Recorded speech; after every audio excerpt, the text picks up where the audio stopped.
ಮುಂಬೈನಲ್ಲಿ ಹೊಸ ವರ್ಷ ಸಂಭ್ರಮಾಚರಣೆ ಸಿದ್ಧತೆಗಳು ನಡೆಯುತ್ತಿರುವ ಬೆನ್ನಲ್ಲೇ ಬಾಂಬ್ ಸ್ಫೋಟ ನಡೆಸುವುದಾಗಿ ಬೆದರಿಕೆಕಾರಿಯೊಂದು ಬಂದಿದ್ದು, ಈ ಹಿನ್ನೆಲೆಯಲ್ಲಿ ಮುಂಬೈ ಪೊಲೀಸರು ಕಟ್ಟೆಚ್ಚರ ವಹಿಸಿದ್ದಾರೆ.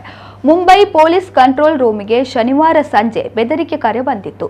ಕರೆ ಮಾಡಿದ ವ್ಯಕ್ತಿ, ನಾನು ನೇಣು ಹಾಕಿಕೊಂಡು ಆತ್ಮಹತ್ಯೆ ಮಾಡಿಕೊಳ್ಳುವ ಮೊದಲು ಮುಂಬೈನಲ್ಲಿ ಸರಣಿ ಸ್ಫೋಟಗಳು ನಡೆಯಲಿವೆ ಎಂದು ಹೇಳಿಕೊಂಡಿದ್ದ. ಬೆದರಿಕೆ ಬೆನ್ನಲ್ಲೇ ಪೊಲೀಸರು ಕಾರ್ಯಾಚರಣೆಗೆ ಇಳಿದಿದ್ದು, ಹಲವಾರು ಪ್ರಮುಖ ಸಾರ್ವಜನಿಕ ಸ್ಥಳಗಳಲ್ಲಿ ತಪಾಸಣೆ ನಡೆಸಿದ್ದಾರೆ. ಆದರೆ ಯಾವುದೇ ಸ್ಫೋಟಕ ವಸ್ತುಗಳು ಅಥವಾ ಅನುಮಾನಾಸ್ಪದ ವಸ್ತು ಪತ್ತೆಯಾಗಿಲ್ಲ. ಪ್ರಸ್ತುತ ಕರೆ ಮಾಡಿದವರು ಯಾರೆಂಬುದನ್ನು ಪತ್ತೆ ಮಾಡಲು ಪ್ರಯತ್ನಗಳು ನಡೆಯುತ್ತಿದೆ ಎಂದು ಪೊಲೀಸರು ತಿಳಿಸಿದ್ದಾರೆ. ಈ ಹಿಂದೆ ಡಿಸೆಂಬರ್ 27ರಂದು ಜೈಪುರ ವಿಮಾನ ನಿಲ್ದಾಣ ಸ್ಫೋಟಿಸುವುದಾಗಿ ವಿಮಾನ ನಿಲ್ದಾಣದ ಪ್ರಾಧಿಕಾರಕ್ಕೆ ಇಮೇಲ್ ಸಂದೇಶ ಬಂದಿತ್ತು.